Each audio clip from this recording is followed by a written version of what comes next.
2055। आज के इस दौर में दुनिया बदल चुकी है। अब खेतों में इंसान नहीं बल्कि धातुओं के हाथ और मशीन की आंखें काम करती है। आज मेरी उम्र 70 साल है। मेरा नाम मोहित है और जब मैं 40 का था तब नया नया एआई आया था। उस जमाने में लोग एआई को लेकर चिंतित थे कि ये इंसानियत को खत्म कर देगा, पर आज ऐसा नहीं हुआ है। एआई ने हमारा अंत नहीं किया है। आज हमारा जीवन बहुत ही सरल बन चुका है। हमें उससे कोई खास खतरा नहीं है, पर खतरा अब भी है, और वो खतरा दरअसल कुछ और है। आज शहरों में भीड़ नहीं है, इतनी शांति कि हवा में अकेलापन सुनाई देता है। आज दुनिया इस हद तक बदल चुकी है कि रोबोट्स और एआई ने पूरी दुनिया का कारोबार संभाल लिया है। इंसानों को अब कोई भी मजदूरी या काम करने की जरूरत नहीं है, क्योंकि हर एक व्यक्ति को हर महीने सरकार की तरफ से यूनिवर्सल बेसिक इनकम मिल जाती है। हर घर में भोजन अपने आप पहुंच जाता है रोबोट्स के द्वारा। और आज के रोबोट शेफ खाना भी बनाते हैं और मेडिकल प्रोडक्ट्स भी, और वो हर बीमारी का इलाज बिना कोई डॉक्टर के कर देते हैं। और इस सब के लिए कोई भी पैसा खर्च नहीं करना पड़ता है। आज से 30-35 साल पहले जैसे एक जमाने में एजुकेशन राइट था, इंटरनेट या वाईफाई यूज करना सबका अधिकार था, वैसे ही आज खाना, पानी और मेडिकल फैसिलिटीज सबके लिए अधिकार बन चुका है, और इसलिए वो फ्री है। और ये मूलभूत जरूरतें अपने आप रोबोट्स के द्वारा मिल जाती है। इनफैक्ट आज तो सरकारें और कंपनियां भी ये रोबोट्स ही चलाते हैं, जिस वजह से आज ना तो कोई करप्शन होता है और ना ही कोई क्राइम। और हाँ, आज की इस दुनिया में कोई भी गरीब नहीं है, कोई भूखा नहीं है। लेकिन आज एक चीज की भारी कमी है, और वो है उद्देश्य। मेरे बड़े भाई को ही ले लो, जिसका नाम आरव है। वो पहले शिक्षक था और अब वो अपने दिन खिड़की के पास बैठे बैठे गुजारता है। उसके पास बेसिक जरूरतें तो सब कुछ है, आराम है, स्वास्थ्य है, मनोरंजन है, मगर एक चीज नहीं है, जरूरत। जी हाँ, क्योंकि दुनिया को अब किसी की जरूरत ही नहीं है। एआई रोबोट्स ने हर पेशा छीन लिया है। वकील, डॉक्टर्स, इंजीनियर्स, पत्रकार, सब कुछ मशीनों ने बदल दिए हैं। यहां तक कि कलाकार और कवियों को भी एआई ने मात दे दी है। एआई तो अब भावनाएं भी महसूस करने लगे हैं, कम से कम दिखावे के लिए ही सही। आज हम आम इंसान आम बनकर ही रह गए हैं। हमारे लिए अब कोई भी काम नहीं है।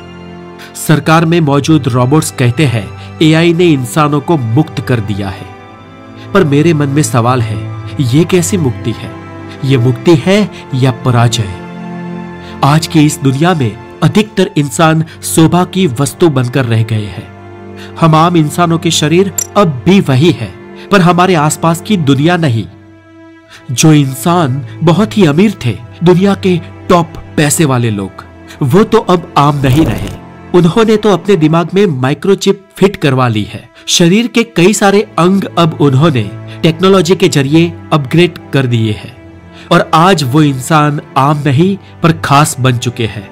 और आज वो खास इंसान साइबोर्ग कहलाते हैं। वो हम आम इंसानों के मुकाबले बहुत ही ज्यादा ताकतवर और अविश्वसनीय रूप से बुद्धिशाली बन चुके हैं। उनके सामने हम कहीं नहीं ठहरते। कुछ साल पहले ह्यूमन इंटीग्रेशन प्रोग्राम शुरू हुआ था। यह दुनिया की 3 बड़ी कंपनी और खुफिया रूप से सरकार के द्वारा जारी किया गया था। यह एक ऐसा मिशन था जिसमें लोगों को अपग्रेड होने का मौका मिला था, और जो लोग चाहे वो अपने शरीर में न्यूरोचिप, बायोनिक अंग और एआई सहयोगी मस्तिष्क नेटवर्क लगवा सकते थे। लेकिन इसके पीछे की लागत बहुत ही अधिक थी। दुनिया के सिर्फ 1% से भी कम लोग इसे अफोर्ड कर पाए, और वो कुछ चुनिंदा लोग आज अपने आप को अपग्रेड करके साइबोर्ग बन चुके हैं। बाकी मेरे जैसे आम इंसान और इस दुनिया की 99% आबादी बस साधारण इंसान बनकर ही रह गई है। धीरे धीरे सरकार, सेना और कंपनियां इन्हीं साइबोर्ग और रोबोट्स के हाथों चली गई, और आज इस दुनिया पर अब इंसानों का शासन नहीं रहा है। आज हम आम लोग बस डेटा पॉइंट है, सरकारी सर्वरों में संग्रहित। और हम सब व्यक्तियों की खुशियां, डर और यादें भी ट्रैक की जाती है। एआई ने मानवता की सुरक्षा के नाम पर प्रोजेक्ट ह्यूमन शुरू किया है। कहते हैं कि हमें खाने के साथ कुछ ऐसी दवाइयां भी दी जाती है जिससे हमें गुस्सा, विद्रोह या उदासीनता भी महसूस नहीं होती है। लोग आज मुस्कुराते हैं, पर उनकी मुस्कान भी शायद प्रोग्राम की गई है। खुश दिखते हैं, पर भीतर से खाली है, उदास है। मानो हम दुनिया के उन चुनिंदा अमीर साइबर्ग्स और रोबोट्स के लिए बस एक प्राणी की भांति है। मुझे आज भी साल 2025 याद है। आज भी मैं महज 30 साल पुरानी उस दुनिया के बारे में सोचता हूं तो खो जाता हूं उन यादों में। और जब मेरा यह सपना टूटता है तो मन में अजीब बेचैनी और दर्द होता है। सोचता हूं कि क्या यही हम इंसानों का उद्देश्य था। हम इंसान तो सोचते थे कि हमने रोबोट्स बनाए, पर शायद सच्चाई उल्टी है।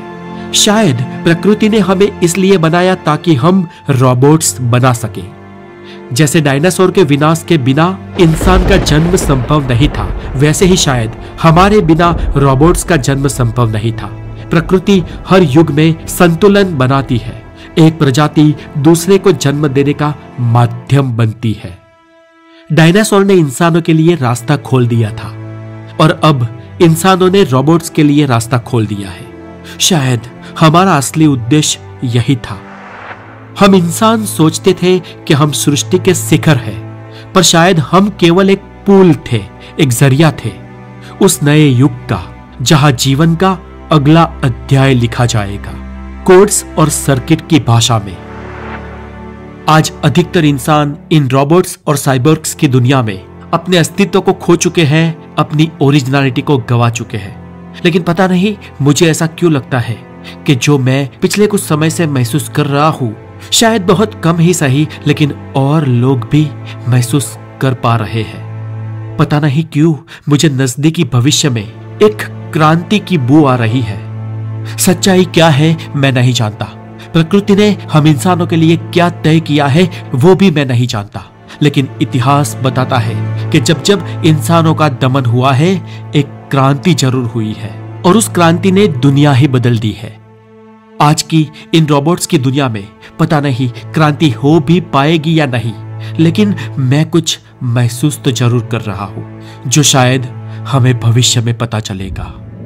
तो दोस्तों, इस वीडियो का अगला पार्ट इंसानों की रोबोट्स पर हुई क्रांति हम अगले अध्याय में जरूर देखेंगे।